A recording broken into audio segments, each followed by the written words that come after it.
Hey everybody, welcome to the video. So we're going over my first look for week 5 of the NFL season over on Draftkings. But before we continue, as always, if you guys could just leave a like, and if you're new to the channel, you might as well hit the subscribe button. We're all season long trying to help you guys become better NFL DFS players, and I cover other sports as well. So if you keep coming back to the channel each and every single day or each and every single week, you might as well hit the subscribe button and turn the notification bell so you don't miss out whenever I post new videos.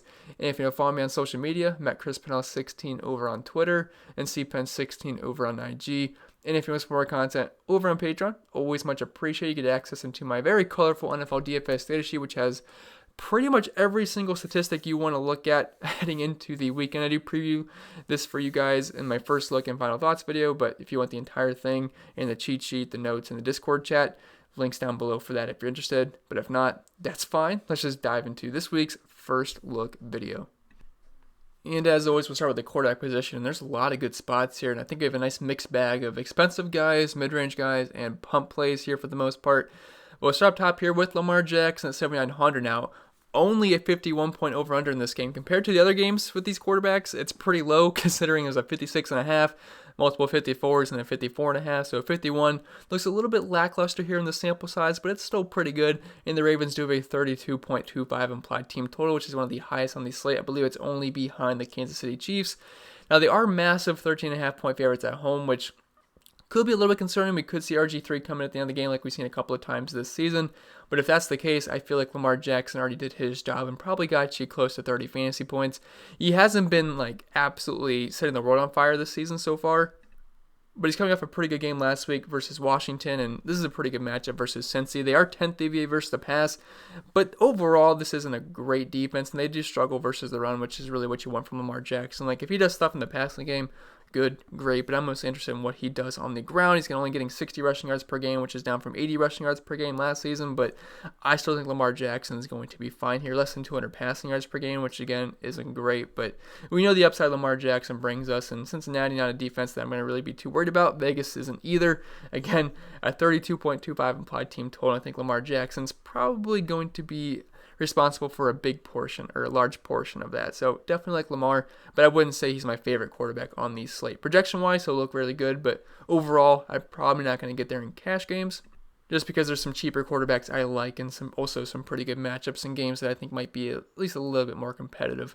Then dropping down to Patrick Mahomes, 7,700. Big fan of Mahomes this week, although I do prefer using Clyde Edwards-Helaire over Mahomes. You could end up playing both. I mean, there's going to be a lot of points scored here for the Chiefs, which I'll get into in a second, but I'm a big fan of this Chiefs offense. I like Mahomes, I like Kelsey, I like Tyreek Hill, I like Sammy Watkins, I like Clyde Edwards-Helaire. So yeah, I feel free to stack this offense up. They have a massive 34.25 implied team total, 56.5-point over-under here, and they're 12-point favorites at home. And now, since they're 12-point favorites, that's what makes me like Clyde Edwards-Helaire a little bit more, just because I think they're going to have this game in control, and they're probably going to run the ball in the second half quite a bit, which I think he's going to have a huge game. They've also been absolutely trash versus the run so far this season. But if the Raiders can make this game stay close, Patrick Mahomes should have a huge game. I'm talking like some 400-some passing yards, probably like 3 or 4 touchdowns. Not sure if, though, to keep this game close, Vegas doesn't really have it being that close. But if the Raiders show some life here, I think Patrick Mahomes has a huge ceiling. And the Raiders, they are 30th DVA versus the run, or not versus the run, versus the pass, and allowing nearly 20 DraftKings points per game to quarterbacks and 250 passing yards per game as well. So Patrick Mahomes, I think he's an excellent option. He is pretty expensive, but I love the spot here versus the Las Vegas Raiders. Dropping down to Dak Prescott, 7,400. He has been an absolute fantasy monster so far to start the season, and it's thanks in part to the Dallas defense being absolutely horrendous. This is one of the worst defenses I have seen. They are just absolutely awful. They gave up 49 points to the Cleveland Browns, which is no slight to the Browns because their offense looks pretty good since their week 1 just disappointment. Besides that, they've looked pretty good. Stefanski's drawn us some pretty good plays, and they have a lot of talent, but still, they gave up nearly 50 points last week, and they're just giving up points each and every single week.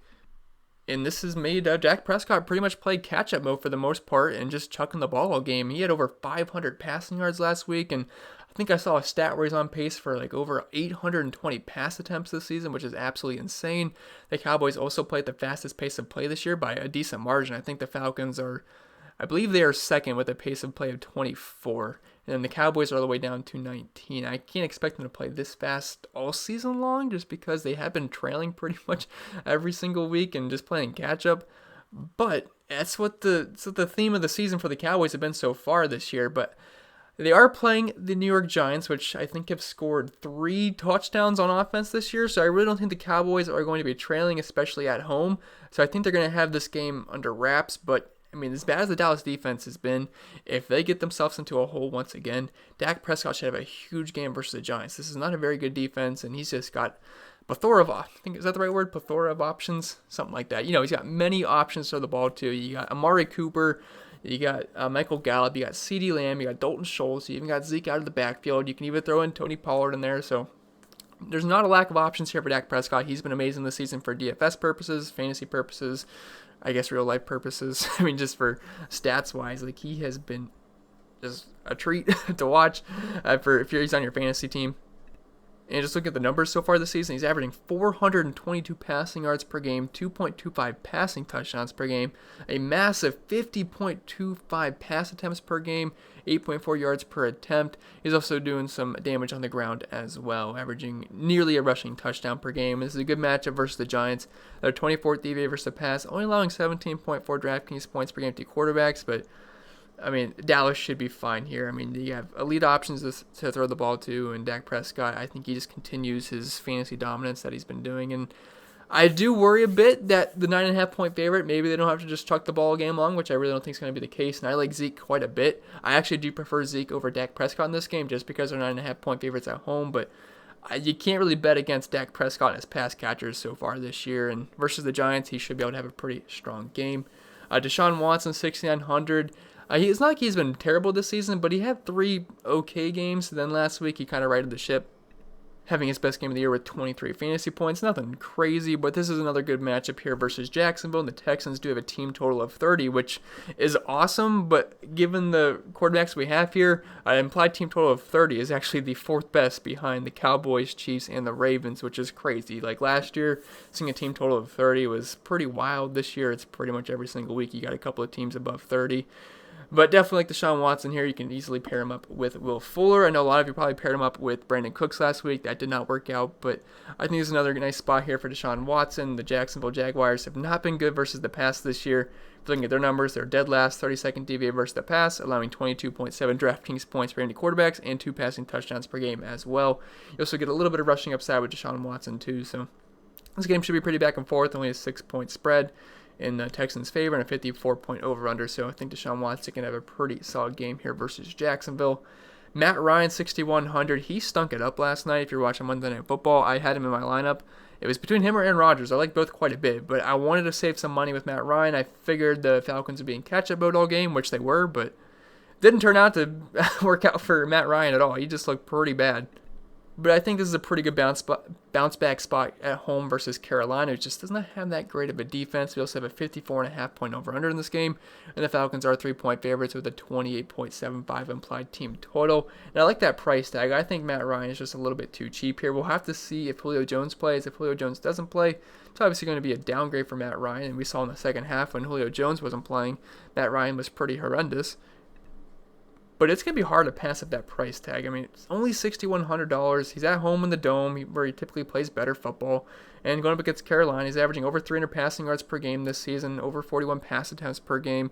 Obviously, doesn't do anything on the ground, but at the price tag, you don't really need too much on the ground. The Panthers are 26th DVA versus the pass, only allowing 17 DraftKings points for into quarterbacks and 230 passing yards, but that's because teams typically like to run on Carolina. They have one of the worst rush defenses in the entire NFL. But Matt Ryan, they like to throw the ball quite a bit, and he should have a pretty strong game here versus Carolina. He just gets a slight downgrade if Julio Jones happens to be out, but if Julio Jones is out, you can boost up Calvin Ridley, Russell Gage, and a couple of other guys as well. On the flip side of this game, we have Teddy Bridgewater on the Panthers on the road in Atlanta at the Dome. And look, I think this is going to be a pretty good game for DFS purposes. I mean, there's a lot of good options here. You got Robbie Anderson, you got Mike Davis, you got Matt Ryan, potentially Julio Jones, Calvin Ridley, Hayden Hurst, DJ Moore. I think that's pretty much everybody. But yeah, there's a lot of good options here, and for the most part, these guys aren't that expensive. So it's going to be pretty easy to stack this up. But Teddy Bridgewater, he's below 6K. I like the game environment here. He's averaging nearly 300 passing yards per game, 8.1 yards per attempt. He's got good options to the ball too. And the Falcons, they suck versus quarterbacks. I mean, they just continued that trend last night. Aaron Rodgers just absolutely carved them up. They're 31st DV versus the pass, allowing 35.5 DraftKings points per game to quarterbacks, 353 passing yards per game, and over 3 passing touchdowns per game. So, yeah, this is a pretty bad defense. They're kind of right up there with Dallas and Seattle for being the worst defense in the league versus the pass this season. So, yeah, Teddy Bridgewater, only 5,900. I like that price tag quite a bit. And here's the ugliest play of the week, Daniel Jones at 5,400. If you fully believe in Dallas being an absolutely awful defense, Jones at 5,400 is somewhat interesting. You can pair him up with Darius Slayton, and you could run it back with some of the Dallas Cowboys wide receivers, or even just Zeke Elliott if you want to go with that kind of correlation. If you think the Cowboys have a big lead and the Giants are just chucking the ball in the second half. And look, I know the Giants have been awful this year. I don't think Daniel Jones has scored over 11 fantasy points, and I'm pretty sure they only have 3 offensive touchdowns this season, but this defense is really bad, and the Giants do have a 22.25 implied team total. Not great, but it's not terrible given the price tag on Daniel Jones. Now, if you're looking at his numbers this year, they suck. I don't really think we have to go into that. We know Daniel Jones has not been great this year. But the Cowboys are 25th DVA versus the pass, allowing nearly 25 DraftKings points per game to quarterbacks, 257 passing yards per game, and nearly 3 passing touchdowns per game as well. They also give up a passing touchdown to Jarvis Landry last week. So this is mainly just a punt play and a good matchup, but I wouldn't really recommend it too much. But if you're in a pinch, you need just a complete YOLO punt play quarterback. Daniel Jones is there at 5,400, but I'd really try to find the extra salary to get up to at least Teddy Bridgewater or Matt Ryan. I feel much better with those two guys than I do Daniel Jones. And I think we move on to the running backs now, which we got quite a few good options this week. Up top, I like Zeke the most at 7,800. I still think he's just a bit too cheap for the role he's in. We know he's going to get around 20-plus touches each and every single week, and he's pretty heavily involved in the passing game as well. But I think this game sets up pretty well for Zeke here. This season, it's pretty much been the passing game for the Cowboys, but I can't really see them struggling too much versus the New York Giants. Vegas would agree. 9.5-point favorites at home. A near 32 implied team total. I think this is going to be a pretty big Zeke game. I think he finds the end zone a couple of times in this game. If you guys played him last week, he got screwed out of a touchdown. He obviously scored. They didn't review it, and then they brought in Tony Pollard to clean it up, and he ended up scoring. Zeke ended up getting the 2-point conversion after that, but still, we got screwed out of a Zeke touchdown, which sucked. But he still had over 20 fantasy points and didn't get into the end zone, had over 100 total yards, and again, did some damage in the passing game, which is a common theme we've seen from him each and every single week. I'm pretty sure in week 3 he had 11 targets, which you can't expect every single game, but he's going to be involved in the passing game, and he kind of has CMC level, maybe not production, but volume that we saw last year. Not quite there, but kind of like that. And he's only $7,800. Meanwhile, we're paying CMC for around $10K plus last year. So at only $7,800, I like Zeke here in this matchup versus the Giants. If you're looking at his numbers this season, haven't been super impressive on the ground. Only 3.9 yards per carry. 18 rushing attempts per game, though, is pretty good. Only 68 rushing yards, which, again, the Cowboys have been digging themselves into holes, so they really haven't been able to establish the run, but I think that kind of changed this week. But through the air, even if they are down, I don't think that's going to be the case, but even if they are, 7 targets per game, 40 receiving yards per game, nearly 6 catches per game with a 15% target share, so you can sign me up for some Zeke at 7,800. Then Derrick Henry at 7,000.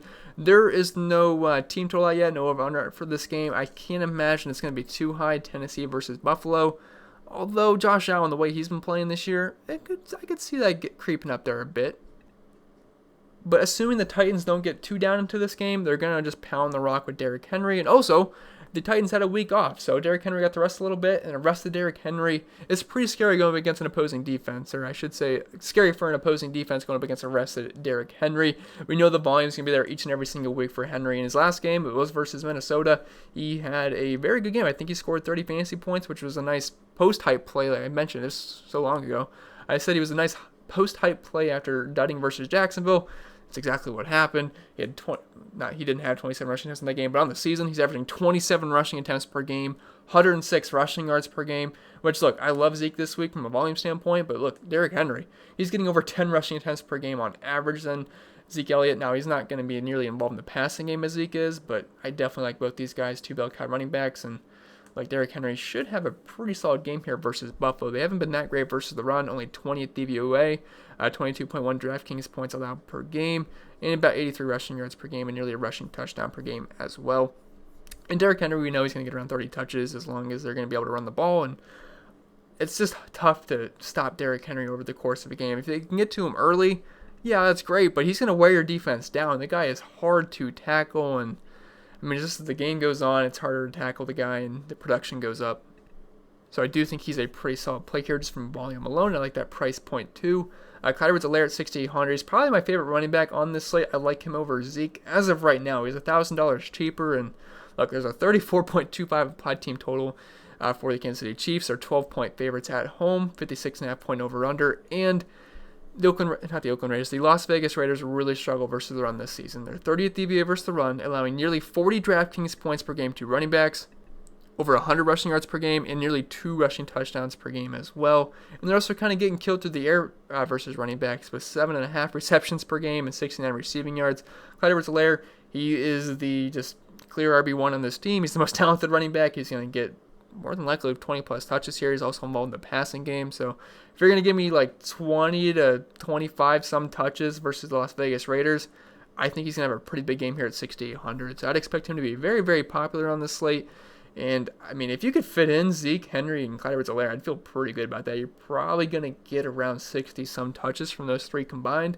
Obviously, you don't have to do that, but as of right now, definitely like these three running backs. But we had quite a few good options down here as well, so I guess I'll hold my horses on saying trying to plug those guys in cash games. But definitely love the first three guys we talked about. James Robinson, 6,700, having a pretty solid season, and I actually drafted him, I think, with my last pick in my season-long draft, and that's working out pretty well right now. Indy's pretty much just a volume play here versus Houston. They have struggled versus the run so far this year, but nice over-under in this game of 54. And if we're looking at the numbers this season, 15 rushing attempts per game, 71 rushing yards per game, nearly a rushing touchdown per game, 4.8 yards per carry. But he's been doing some damage in the passing game as well, with nearly 4 targets per game and 40 receiving yards per game. So no matter the game script, he should be fine. But I love the matchup versus Houston. They're 29th DVA versus the run, allowing nearly 34 DraftKings points per game to running backs, 162 rushing yards per game, and 1.5 rushing touchdowns per game. So James Robinson, he's a fine value play, not value play, a volume play. But, I mean, for $100 more, I'd really like to get Clyde Edwards-Helaire in. Not saying you can't play both, but if you happen to be picking between the two, I think it's Helaire easily. But James Robinson is a fine pivot. Kareem Hunt, 6,500. So he had a very efficient game last week, but he didn't play too much. I'm pretty sure his snap share was in the 30s to low 40s. But keep in mind, he was dealing with a groin injury coming into the game, and the Browns did have that game in hand for a while. They started to blow it at the end, but thankfully OBJ bailed them out with that 50-yard rushing touchdown. But assuming Kareem Hunt is a full go here, he's going to get the lion's share of the work. And Kareem Hunt without Nick Chubb, Kareem Hunt was playable even with Nick Chubb playing. You take Nick Chubb out of the equation, Kareem Hunt's a top 5 running back in the NFL. I mean, or maybe top 10. I mean, there's a lot of good running backs. You can make a case for a lot of guys. But Kareem Hunt, we know the potential with him. This is a pretty good offense, and they've been scoring a lot of points each and every single week. So assuming Kareem Hunt's going just to get the full workload here, I mean, Darius Johnson, I'd expect him to get some work as well. But Kareem Hunt, man, he's a capable pass catcher. He's only $6,500. Matchup versus Indy isn't that great. I'm actually surprised the Browns are dogs here at home versus Indianapolis. Like, they've been playing pretty well, and I know they've beaten Washington and Dallas's defense, but they've been putting up a lot of points and Cincinnati, and I guess Indy will be their toughest test since Baltimore. But this offense is clicking right now, and there's a lot of talent, and it seems like the chemistry, they're starting to get that down as well, which is kind of the main concern when there's that many mouths to feed on this team. But seems like they're getting going, and Kareem Hunt in the season, 5.5 yards per carry. You can't really put too much stock into these numbers because, again, he is splitting with Nick Chubb, and Nick Chubb is the RB1 in the team, but he is now gone.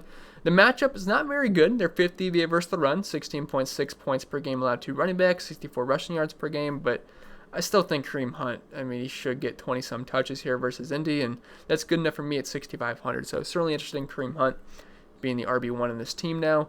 Mike Davis, 6,400. He continues to produce in the CMC role. He's kind of the new CMC. Not saying he is CMC, but he's in the CMC role, and he's been performing very well with it. If you played him last week, you were very happy with it, and I think you'll probably be happy with it once again.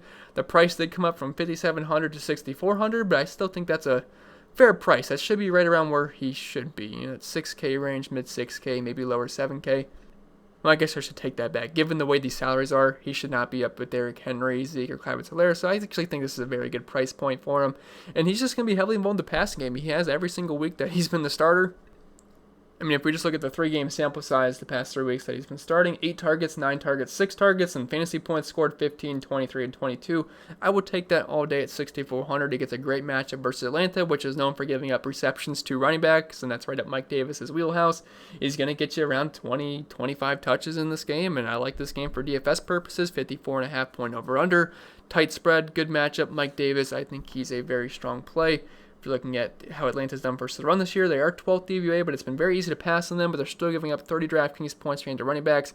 And once again, this season, they're giving up yardage through the air as well to running backs. 8.5 catches per game, nearly receiving touchdown per game, and 64 receiving yards. So Mike Davis, I think he's a very strong play at 6,400. Josh Jacobs at 6,300. I feel like this is a bit of a risky play, but that price doesn't make it feel too risky because this is a good matchup on the ground versus KC. I just have some concern that they're on the road. They're 12-point dogs. But, man, if the Raiders want to stay in this game, I think they're going to have to get Josh Jacobs going on the ground. But this is a good spot for him, so I would look for the Raiders to slow this game down, get the ball in Josh Jacobs' hand as long as possible, or keep the ball out of Patrick Mahomes' hand as long as possible, because that's the key to beating the Chiefs. You don't want to give the ball to the Chiefs because there's a good chance they're going to find the end zone because there's just too many good weapons on that offense. So the way you beat them, you keep the ball out of Mahomes' hand, and they should look just the ground and pound it with Josh Jacobs here, and that's how you beat KC. They are very good versus the pass so far this year, but versus the ground they have struggled a bit. And looking at the numbers, 27 DVOA versus the run, 25 DraftKings points per game to running backs, 122 rushing yards per game, and they give up over 100 yards to Damian Harris last night. So I think Josh Jacobs can have a pretty solid game. They just gotta hope this game stays close. But he's been involved in the passing game this year, which is nice to see. Because last year they just really wasn't involved at all in the passing game. But he's a capable pass catcher. He's getting 4 targets per game this season, a little bit over 3 catches, 20 rushing attempts per game, and nearly a rushing touchdown per game, and 75 rushing yards as well. So, and a 12% target share, which is pretty good. So, Josh Jacobs, I like that price point quite a bit, and this is a good matchup. I just worry about that 12-point underdog on the road thing, but I still think he'll be fine at that price. Todd Gurley, 5,700. He found the end zone a couple of times last night in a good matchup versus Green Bay, and another good spot here versus Carolina, who has one of the league's worst run defenses. I know it didn't work out for Kenyon Drake, but I'm kind of out on Kenyon Drake at this point. But I really like this game for DFS purposes, and Todd Gurley should get me close to 20 touches. He's getting over 16 rushing attempts per game this year, a rushing touchdown per game. Not really doing much in the passing game, about a target per game, but 5,700. I think he's going to find the end zone here. It's just a matter if he finds it once or twice. But 20-50 DVOA versus the run this year, the Panthers are allowing nearly 40 DraftKings points per game to the position, nearly 2 rushing touchdowns per game. So I definitely think Todd Gurley is viable at that price point. And David Johnson, 5,200. Bill O'Brien got fired, so we'll see how the Texans' offense looks. It could definitely be a boost. I mean, the guy's just an awful coach. About time they let him go. Adam Gase is next. Or at least he should be. I don't know if he's actually going to be. But David Johnson, he's fine. I mean, he's a boring play. He doesn't really do too much, but they do have a team total of 30. They're 6-point favorites at home. It's a good matchup versus Jacksonville. We saw Joe Mixon get out of his slump last week, getting, over 40 DraftKings points versus them. I think close to 50. He absolutely crushed them. They're giving up 32 DraftKings points per game to running backs, 104 rushing yards per game. He's also a capable pass catcher, only getting 3.5 targets per game, but 5,200, I think he's a fine value running back. Then we'll move on to the wide receiver position. So Calvin Ridley would obviously get a boost if Julio Jones happens to miss this game. Julio Jones did not come out of the locker room or back on the field after the first half ended. And, I mean, the Falcons' offense just looked absolutely gross, but I do think they bounced back here. But Calvin Ridley, oh man, he got you guys 0 points last night. And that was awful. I saw so many tweets on Twitter where people were down like a point or half a point with Calvin Ridley going, and yeah, you're thinking easy win. No, he got nothing. Now, he should have had a touchdown at the end of the game. Matt Ryan underthrew him. Some people were saying Calvin really dropped it, but if Matt Ryan just threw him a good ball, it's an easy touchdown for Calvin Ridley. So that was very unfortunate, but this should be a bounce back week for Calvin Ridley and the Falcons offense. Again, not sure if Julio Jones is going to end up playing. I have not seen any definitive news on that yet. It's only Tuesday, so don't really have anything practice-wise, but just in the numbers so far this year, Calvin Ridley has been crushing it besides last week. 24% target share, 64% weighted opportunity share, 40% market share of the team's air yards. He leads the league with 658 air yards and 8 out of 16.4. The numbers are good. Gets a good matchup here versus the Carolina Panthers, who are 26 DVOA versus the pass. So you can sign me up for pretty much all the receiving options in this game, whether it's on the Falcons or the Panthers. I don't have Russell Gage on here, but you can throw him in as well. Amari Cooper, 7,400. Look, the Dallas Cowboys wide receivers are, one or two of these guys are going to smash each and every single week. I mean, they've just been throwing the ball so much. Now, I could see that toning down just a little bit here versus the Giants, assuming the Cowboys defense doesn't get up 40 points to the Giants. But Amari Cooper should still have a pretty solid game here. This team plays fast, a team total of nearly 32. Typically in his career, Amari Cooper does play better as a home favorite, so he's got that going for him as well. But this season, 12.5 targets per game, nearly 9.5 catches per game, 100 receiving yards per game, and 25% target share. So yeah, he's a pretty solid play here. The Giants, they're 24th DVA versus the pass, allowing nearly 40 Draftkings points per game to wide receivers. So I think Amari Cooper is totally in play. Tyreek Hill, 6,900, feels a little bit more tournament-y for me, GPP for me. GPP-ish, I guess would be the better word. But he's okay. If you're using Mahomes, he's obviously one of the top stacking options with him. If I had to pick between Travis Kelce or Tyreek Hill, I'll probably go with Travis Kelce because he always feels a bit safer. But I just feel like Tyreek Hill in tournaments, again, there's going to be a lot of points scored here for the Chiefs. I just worry about them having to tone down a little bit in the second half if they get to a large lead. But if the Raiders can keep this game close, Tyreek Hill should have a monster game. And this is just not a very good defense. And Tyreek Hill actually has one of the biggest wide receiver versus cornerback matchups according to PFF this week with a 51% advantage. So I think Tyreek Hill should be fine. They're 30th DVA versus the pass, so definitely a good spot for him. Just feels a little bit more GPP-ish. Julio Jones, 6,800. I have him on here in case he plays because he's pretty cheap at 6,800, and it looked like he was going to have a decent game last week, or last night, I should say.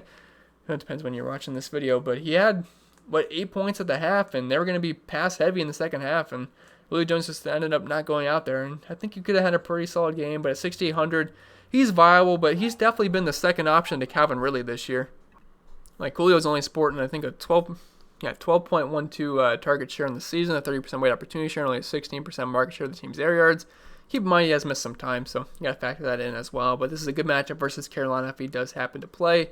Will Fuller, he's kind of your stacking option with Deshaun Watson. He had a pretty good game last week, and I could see that happening again versus Jacksonville, which has the league's worst 32nd DVOA versus the pass defense. So I think Will Fuller is a fine option. We know we can hit the long ball, and obviously fine option with Deshaun Watson. DJ Chark, 6,500, kind of had his breakout week last week, had a very, very good game, and he gets a really good matchup here on the flip side of this game versus Houston. So if you want to go with the Deshaun Watson, Will Fuller, then you can run it back with DJ Chark. I think that's fine in tournaments. A lot of points should be scored in this game. Two pretty bad defenses. Chark's numbers this year haven't been great, but I like what I saw last week, and I think he is a fine option. DJ Moore, 6,000. He was kind of the chalk wide receiver last week. Didn't really work out. It looked like it was going to work out early on, but this didn't really get much going.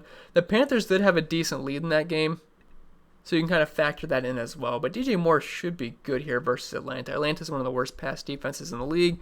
They're getting pretty killed by wide receivers currently this season. They're 31st DVA versus the pass, allowing 41.9 Draftkings points per game to wide receivers and over 200 receiving yards per game. DJ Moore's looking very good in the air yards department this season with a 42% market share of the team's air yards, 65% weighted opportunity share, and a 23.19 target share. So DJ Moore getting 8 targets per game. I think he's fine at 6,000, and I like pretty much all of the options in this game.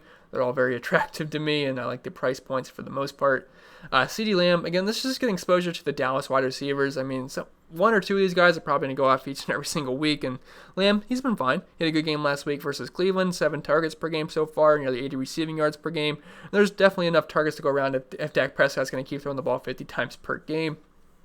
Robbie Anderson, 5,900. He's kind of been the guy you wanted over DJ Moore at times this season.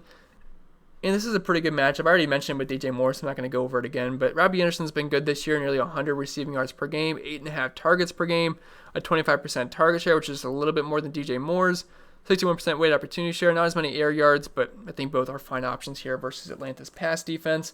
Michael Gallup, again, just throwing in all the Dallas wide receivers. I mean, just pick one or two of these guys every single week, and you'll probably be looking pretty good. Darius Slayton, 4,800. I like Darius Slayton quite a bit. I could see him ending up being decently popular at this price point, and he's going up against the Dallas cornerbacks, which they've been pretty brutal this season. Great for DFS purposes if you've been rushing their wide receivers against them. Odell had a huge game versus them last week, and just overall, they keep getting toasted each and every single week. But the Cowboys, 25th DVA versus the pass, allowing 53 Draftkings points per game to wide receivers, which is only behind the Seattle Seahawks.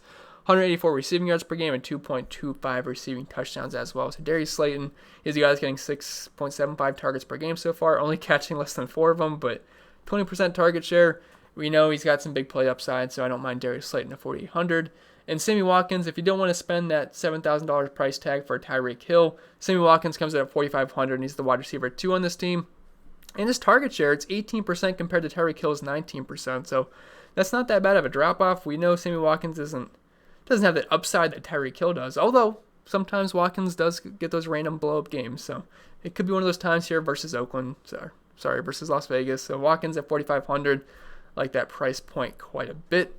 And we'll move on to the tight end position, and you kind of got 4 heavy hitters here in George Kittle, Travis Kelce, Mark Andrews, and Darren Waller. All got some pretty good spots here. There is no Vegas numbers out yet for this San Francisco-Miami game, but George Kittle is coming off an absolute monster performance where he caught every single ball. He almost had 200 receiving yards, and he just broke that showdown slate. You had to have him. If you didn't have him, you were done.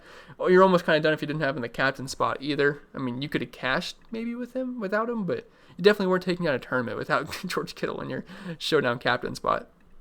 But in limited play this year, he's been good. 10.5 targets per game, 9.5 catches, 113 receiving yards. And yeah, it's George Kittle. He's one of the best tight ends in football. And gets a good matchup here versus Miami, who's 28 DVA versus the pass. Has one of the bigger tight end versus safety matchups according to PFF. So yeah, I like George Kittle. That's obvious. So I don't really like spending up for tight ends a lot, but definitely a lot of good options up top here this week. Travis Kelce, 6,400. I prefer him over Tyreek Hill. But, I mean, both are fine options here. But Travis Kelce typically plays pretty well versus the Raiders. Looking at his numbers this season, they're all right. 8 targets per game, 6 catches per game, 74 receiving yards. Patrick Mahomes is really spreading it out this season. Like, Kelce, 22% target share. Watkins, 18%. Tyreek Hill, 19%. I couldn't tell you Hardman's or Demarcus Robinson's off the top of my head. But a lot of options to go around here. But pretty good spot for Travis Kelce.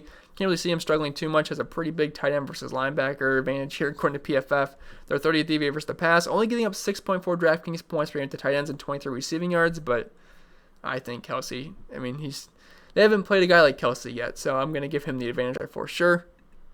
Going on Mark Andrews, he's 6,200, a bit expensive, but he's the clear best option to pair with Lamar Jackson. You could also throw in Marquise Brown as well, but I mean, I'd prefer Mark Andrews over him because he feels always a little bit safer, but only 5 targets per game, 3 catches per game, touchdown per game though, but doing pretty good in the air yards department. 25% market share of the team's air yards and 8 out of 13.